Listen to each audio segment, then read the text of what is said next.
Film ini berkisah tentang Jin Sok, seorang pria berusia 21 tahun yang mengetahui fakta mengejutkan yang mengubah hidupnya setelah saudaranya diculik.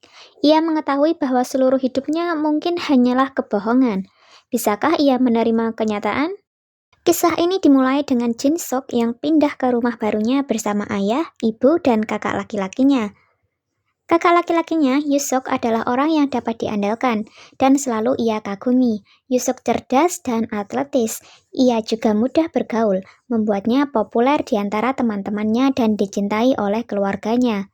Yusok mengalami pincang di kaki kirinya setelah mengalami kecelakaan mobil beberapa tahun lalu. Tetapi hal itu tidak menghalanginya untuk tetap aktif setiap hari. Mereka mulai memindahkan perabotan di dalam rumah baru mereka dengan bantuan beberapa jasa pindahan.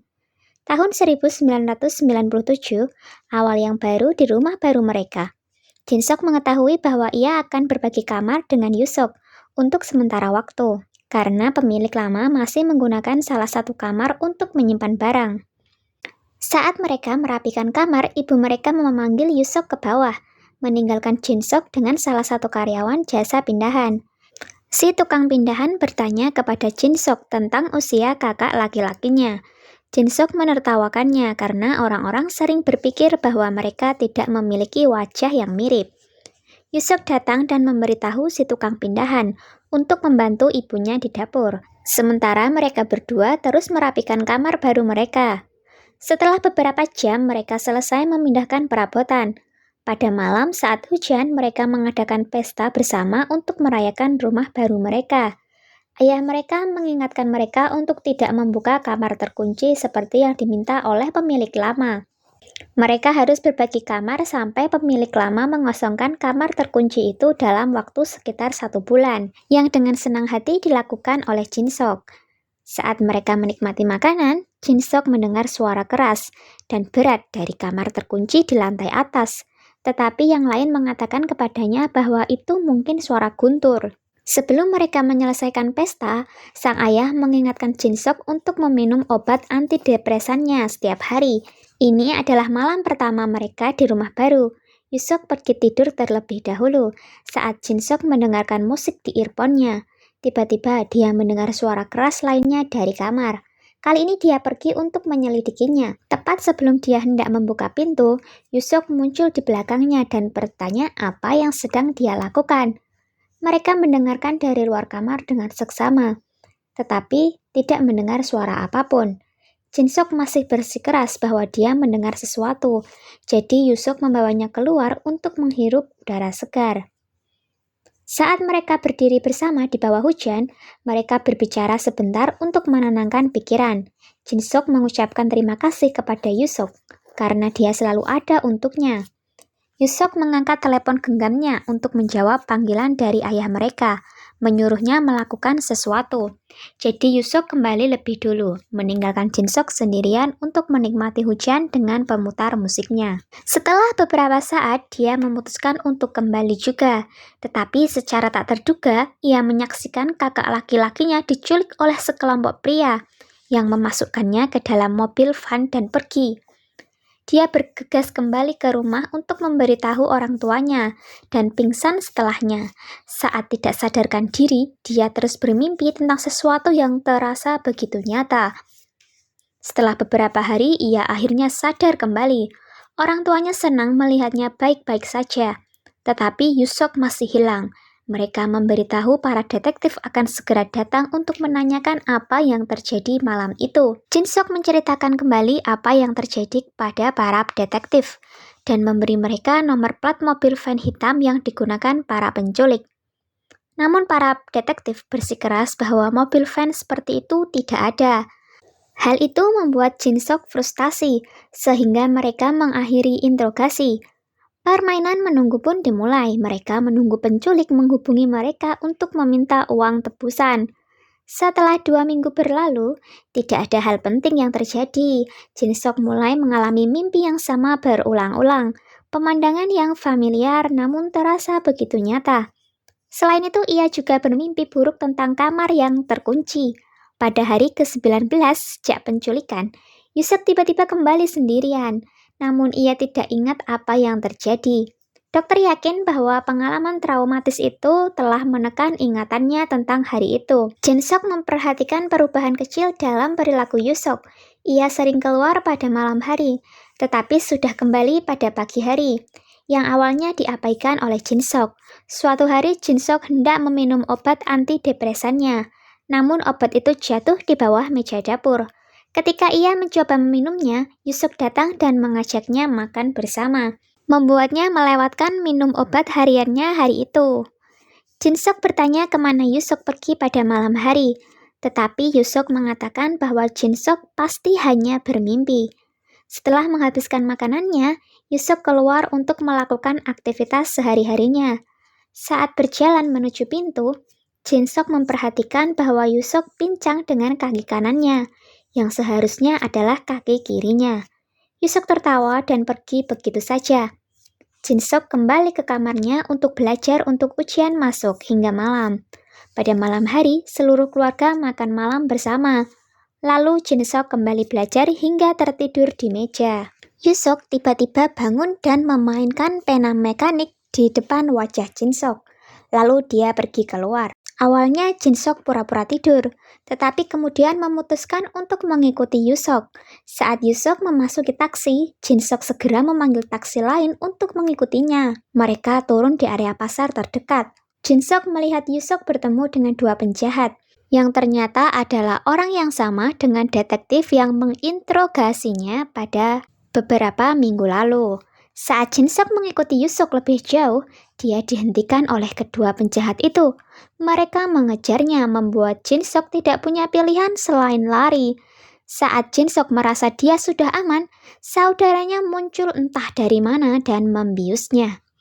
Keesokan harinya, Jin-sok mendapati dirinya tertidur di meja tempat ia belajar sebelum ia mulai mengikuti Yusok. Masih dalam keadaan syok, ia lari dari Yusok dan mengunci diri di kamar mandi. Yusok mencoba meyakinkan Jin-sok bahwa kejadian itu tidak nyata, karena Jin-sok lupa minum obatnya kemarin. Yusok mengatakan kepadanya bahwa kejar-kejaran, taksi, dan para penjahat itu hanyalah halusinasinya. Jin-sok sedikit tenang lalu meminta maaf kepada Yusok. Ketika ia kembali belajar, ia menemukan isi pensil yang dijatuhkan Yusok tadi malam, dan ingat bahwa ia tidak menyebutkan apapun tentang taksi kepada Yusok. Hal ini membuatnya yakin bahwa orang yang kembali dari penculikan itu bukanlah saudara kandungnya. Ia menceritakan hal ini kepada ibunya dan berencana untuk mengikuti Yusok bersama-sama saat ia keluar lagi. Pada malam hari ia mengalami mimpi buruk lagi tentang kamar yang terkunci. Ketika ia bangun, ia pergi ke dapur untuk mengambil segelas air. Ia tidak sengaja mendengar ibunya berbicara di telepon, memberitahu Yusok bahwa Jin-sok mulai curiga pada mereka. Saat Jin-sok berjalan mendekat, suara derit lantai membuatnya waspada. Jin-sok segera berlari keluar untuk bersembunyi saat sang ibu mencoba mencari sumber suara itu. Sang ibu yakin bahwa itu adalah Jin-sok, jadi dia naik ke atas untuk memeriksa kamarnya. Jin-sok dengan cepat memanjat dinding luar di bawah guyuran hujan ke kamar di atasnya. Dia berhasil menyelipkan dirinya di bawah selimut sebelum sang ibu sampai di sana, namun tubuhnya basah kuyup dan jendelanya terbuka, sehingga jelas bahwa dia datang dari luar. Sang ibu menelepon sang ayah untuk memberitahu bahwa penyamarannya telah terbongkar. Jin-sok sudah muak dan mulai melompat keluar jendela. Dia bertemu dengan sang ayah di gerbang, masih berusaha meyakinkan dirinya bahwa mereka adalah keluarganya. Namun kini Jin-sok yakin bahwa kedua orang tuanya juga bukan keluarga kandungnya. Oleh karena itu, ia melarikan diri dan bergegas ke kantor polisi terdekat, sambil dikejar oleh salah satu preman. Setelah sampai di kantor polisi terdekat, ia mulai menjelaskan situasinya kepada polisi. Namun penjelasannya membuat para petugas cukup bingung saat Jin-sok mengatakan bahwa ia berusia 20 tahun. Polisi menjadi semakin bingung dan menyuruhnya untuk melihat dirinya sendiri di cermin. Akhirnya ia melihat ke cermin dan melihat seorang pria tua. Pada titik ini ia menyadari bahwa ia tidak semuda yang ia kira. Tahunnya juga tahun 2017, bukan 1997. Dalam kebingungan dan marah, dia kembali ke rumah dan langsung menuju ke kamar yang terkunci. Di sana dia menemukan 2 manekin tergeletak di lantai dengan darah palsu. Keluarga itu muncul dan Jin Sok menuntut penjelasan. Pemuda yang berpura-pura menjadi saudaranya itu menjelaskan pembunuhan di rumah yang terjadi 20 tahun lalu, pada tanggal 20 Desember 1997. Seorang ibu dan putrinya yang masih remaja terbunuh. Namun polisi tidak dapat memecahkan kasus tersebut. Beberapa tahun kemudian keluarga korban menyewanya untuk menemukan pembunuhnya. Setelah melakukan penyelidikan dengan seksama, ia berhasil menetapkan Jin Sok sebagai pembunuhnya. Oleh karena itu, timnya menculik dan menyiksanya untuk mendapatkan pengakuan. Namun ia tidak memiliki ingatan sedikit pun tentang menjadi seorang pembunuh. Akibatnya, pemuda itu memutuskan untuk mencoba hipnosis agar ia mengingatnya. Tim tersebut membuat rencana baru untuk membuat Jin Sok kembali ke kenangan bahagia terakhirnya dan menciptakan kembali kejadian-kejadian yang menyebabkan tragedi malam itu. Dengan begitu, Jin Sok mulai mengingat apa yang terjadi malam itu. Semuanya berjalan sesuai rencana, sampai polisi menangkap pemuda itu atas tuduhan penipuan. Mereka membebaskannya 19 hari kemudian, yang menjadi penjelas penculikan yang disaksikan oleh Jin Sok. Suara misterius dari kamar terkunci yang didengarnya adalah suara tim pria itu yang sedang merekonstruksi lokasi pembunuhan. Dan untuk membuat Jin Sok tetap terhipnotis, mereka memberinya obat khusus yang diminumnya setiap hari. Meskipun Jin Sok percaya pada cerita itu, dia meyakinkan bahwa dia tidak pernah membunuh siapapun. Di saat kebingungan, dia melompat keluar dari mobil van untuk melarikan diri. Mereka mencoba mengejarnya, tetapi mobil van-nya justru tertabrak ke pohon. Jin Sok mencoba meninggalkan tempat kejadian, tetapi sebuah truk lewat dan menabraknya di saat dia kehilangan fokus. Saat dia tergeletak di tanah, dia mulai mengingat masa lalu. Dalam kilas balik, Jin Sok sedang bersama keluarga aslinya di dalam mobil, namun tiba-tiba mereka mengalami kecelakaan. Kecelakaan mobil itu menewaskan kedua orang tuanya dan membuat kakak laki-lakinya dalam kondisi kritis. 6 bulan kemudian, dokter memberitahu bahwa kakaknya harus segera dioperasi.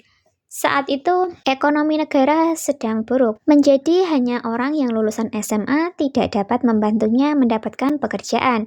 Dia memposting pesan di forum internet untuk meminta pekerjaan. Seorang pengguna anonim mendekatinya dan menawarinya pekerjaan. Dia ingin dia membunuh seorang wanita dengan imbalan uang. Karena Jin Sok sangat membutuhkan uang, dia menerima tawaran itu. Pengguna anonim tersebut memberikan alamat dan petunjuk tentang cara memasuki rumah tersebut.